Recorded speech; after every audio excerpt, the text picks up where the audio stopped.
Hello, good morning mga idol. Good morning sa ating lahat mga idol. Kumusta? Ngayon mga idol ay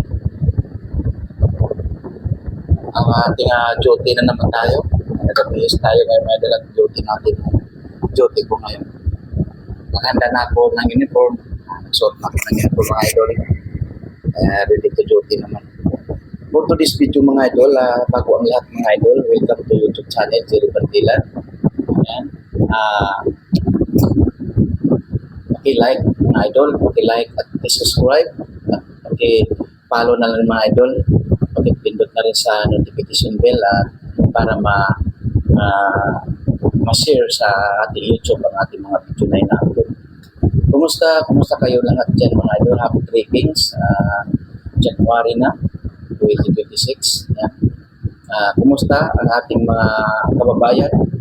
Shout out dyan sa ating mga kapatid dyan sa Lapirian at San Profesor, at sa aking papa dyan, aking mga pinsan dyan sa Sibagat, Agosan Resort, at sa aking mga kapatid na rin dyan sa Kapudlusan, Lapirian, Kapudlusan, Kabadbaran City, Agosan del Sur, Agosan del Norte. Yan.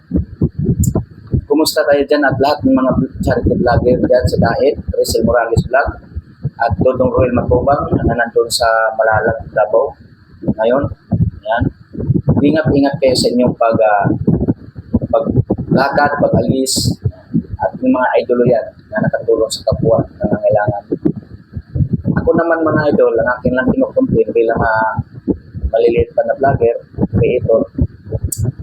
Dito lang, kada duty ko, sa area ko lang nag-vlog ako kung may time kasi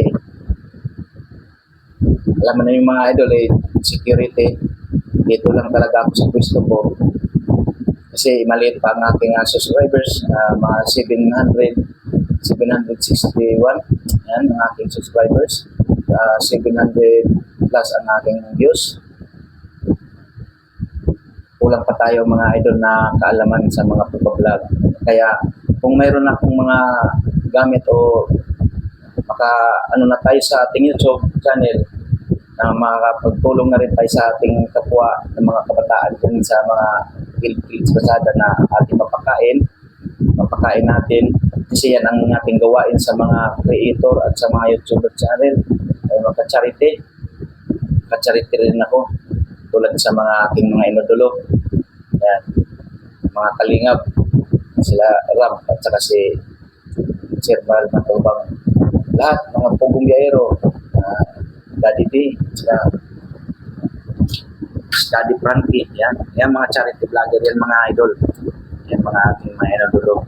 Kaya kung yan ang aking mataas-taas ng ating views at sa subscribers, sana maka-awa ng Panginoong Diyos na makasahod ako, kapagkain ako sa mga kabataan dyan, mga charity, nagbibigay tayo ng pagkain.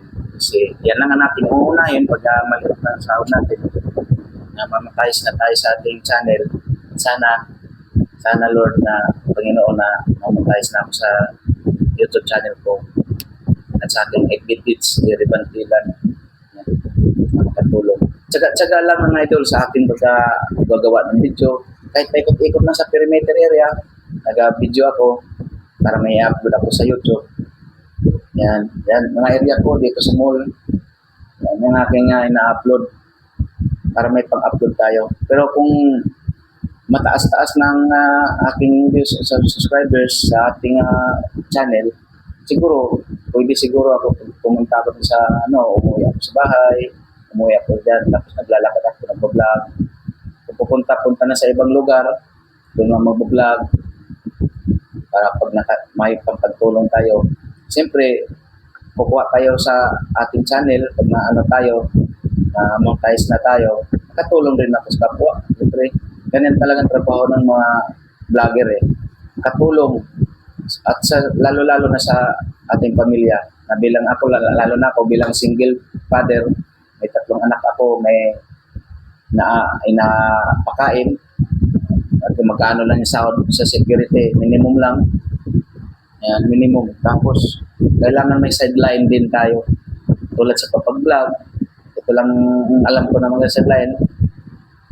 Tsaga na rin ako dito kasi wala itong channel ko nung nung pandemic, hindi ko pa siniserious, pandemic pa to eh. Hanggang ngayon ko lang na medyo na naisip na mag-focus sa channel kasi may channel na tayo. Kailangan may upload tayo na mga video. Isang araw, 2, 3, pwede na yun. At sa aking FB Reels din, meron din. Isang araw o 2 upload, pwede na yun. Yan. Maraming salamat mga idol. Ako yung mag-duty na ako, idol. Hanggang dito na ng mga idol. At mga OFW natin pala dyan, mga OFW na nagtatrabaho sa ibang bansa, ingat kayong lahat dyan. O lalo na sa ibang lugar na may kaguluhan. Gusto po may kaguluhan, pero ang Panginoon lang talaga tayo. Magdasal tayo lagi. Ang Panginoon na lang natin ang ating lapitan talaga lagi araw-araw. Lagi tayo magtawag sa pangalan ng Panginoon na sana iligtas tayo sa lahat ng mga kamaran at lahat ng mga sakit na sana wala, di paalis sa ating mga katawan. At mga OFW dyan, o sino mang umuwi ng bakasyon ng bagong taon o Pasko, mga OFW, tapos bumalik na naman, nagtiis sila sa hirap at ginawa sa trabaho sa Saudi, lalo na sa Saudi.